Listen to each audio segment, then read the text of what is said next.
സ്വകാര്യ ബസ്സും വിദ്യാർത്ഥികളും എപ്പോഴും മൂന്നാം നാളാണ് എന്ന് പലപ്പോഴും തോന്നാറുണ്ട്. കാരണം സ്വകാര്യ ബസ്സിലെ ജീവനക്കാരും വിദ്യാർത്ഥികളും തമ്മിൽ അടിക്കടി പ്രശ്നങ്ങൾ ഉണ്ടാവാറുണ്ട്. എന്നാൽ കഴിഞ്ഞ ദിവസം സ്വകാര്യ ബസ്സിലെ തർക്കത്തിനിടയിൽ സ്കൂൾ വിദ്യാർത്ഥിയെ കണ്ടക്ടർ കടിച്ചു എന്ന വാർത്ത പുറത്തു വരുമ്പോൾ എത്രമാത്രം രൂക്ഷമാണ് ഇവരുടെ ഉള്ളിലുള്ള വിദ്യാർത്ഥികളോടുള്ള ആ ഒരു വിരോധം, അല്ലെങ്കിൽ വിദ്യാർത്ഥികളെ ഇവർ കാണുന്ന ആ ഒരു രീതി എത്രമാത്രം രൂക്ഷമാണ് എന്ന് മനസ്സിലാക്കാൻ ഈ ഒരൊറ്റ സംഭവം മതി. നെഞ്ചിൽ കടിയേറ്റ ഇടപ്പള്ളി സെന്റ് ജോർജ് സ്കൂളിലെ 10ാം ക്ലാസ് വിദ്യാർത്ഥി കങ്ങരപ്പടി സ്വദേശി വി ജെ കൃഷ്ണജിത്ത് തൃക്കാക്കര സഹകരണ ആശുപത്രിയിൽ ചികിത്സ തേടിയിരിക്കുകയാണ്. എറണാകുളത്താണ് സംഭവം. കഴിഞ്ഞ ദിവസം സ്കൂൾ ടൈമിലാണ്, സ്കൂൾ വിട്ടു വരുന്ന സമയത്ത് വൈകുന്നേരമാണ് ഈ സംഭവം.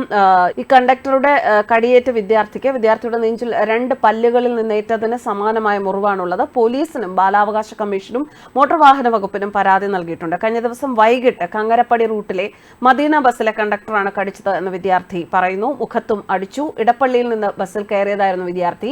തന്നോട് തുടക്കം മുതലേ മോശമായ പെരുമാറ്റമായിരുന്നു. ബസ്സിനകത്ത് ഒരിടത്ത് നിൽക്കുമ്പോൾ അങ്ങോട്ട് മാറി നിൽക്ക്, ഇവിടെ നിൽക്കുമ്പോൾ ഇങ്ങോട്ട് മാറി നിൽക്കുക, അങ്ങനെ പലതവണ മാറ്റി നിർത്തിയെന്ന് കൃഷ്ണജിത്ത് പറയുന്നു. ഒടുവിൽ സഖികെട്ട് ഇവിടെ നിന്നാൽ പോരെ എന്ന് കൃഷ്ണജിത്ത് ചോദിച്ചതാണ് കണ്ടക്ടറെ പ്രകോപിപ്പിച്ചത്.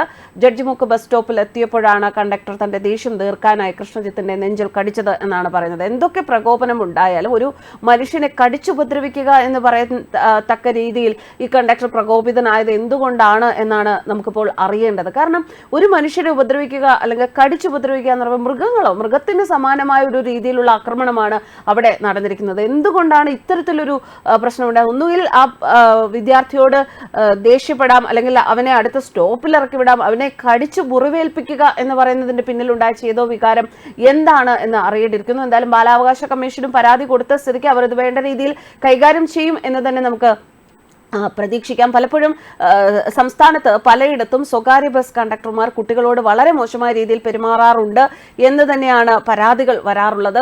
അവർക്ക് സ്റ്റോപ്പിൽ നിർത്തിക്കൊടുക്കാറില്ല. സ്റ്റോപ്പിൽ നിർത്തിക്കൊടുത്താൽ തന്നെ ഇവർ ഇപ്പോൾ കൺസെഷൻ അല്ല, കാശ് കൊടുത്താണ് പോകുന്നതെങ്കിൽ പോലും ഇവർക്ക് സീറ്റ് അനുവദിക്കാറില്ല.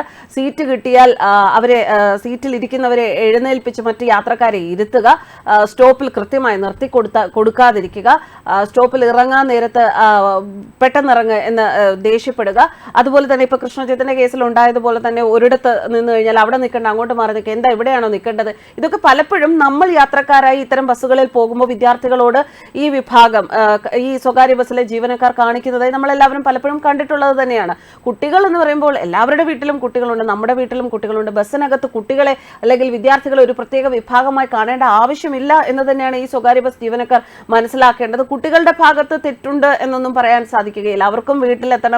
സ്കൂൾ ബസ്സുകളെ ആശ്രയിക്കാതെ ഇത്തരം ബസ്സുകളെ, ഇത്തരം സംവിധാനങ്ങളെ ആശ്രയിച്ചു പോകുന്ന ഒരുപാട് കുട്ടികൾ നമുക്ക് ചുറ്റുമുണ്ട്. അവർക്ക് വേണ്ട രീതിയിൽ യാത്രാ സംവിധാനം ഒരുക്കുക എന്നുള്ളത് സർക്കാരും ശ്രദ്ധിക്കണം. അതിപ്പോൾ സ്വകാര്യ ബസ്സിന്റെ കാര്യത്തിലായാലും KSRTC ബസ്സിന്റെ കാര്യത്തിലായാലും ഇത്തരത്തിലുള്ള പരാതികൾ, വിദ്യാർത്ഥികളുടെ നേരെയുള്ള ഇത്തരത്തിലുള്ള അവഗണന, അവഹേളനങ്ങൾ അതൊക്കെ ഒഴിവാക്കാൻ വേണ്ടി സർക്കാരും വേണ്ട മുൻകൈ എടുക്കേണ്ടത് ആവശ്യമാണ് എന്നാണ് ഇത്തരം സംഭവങ്ങൾ സൂചിപ്പിക്കുന്നത്.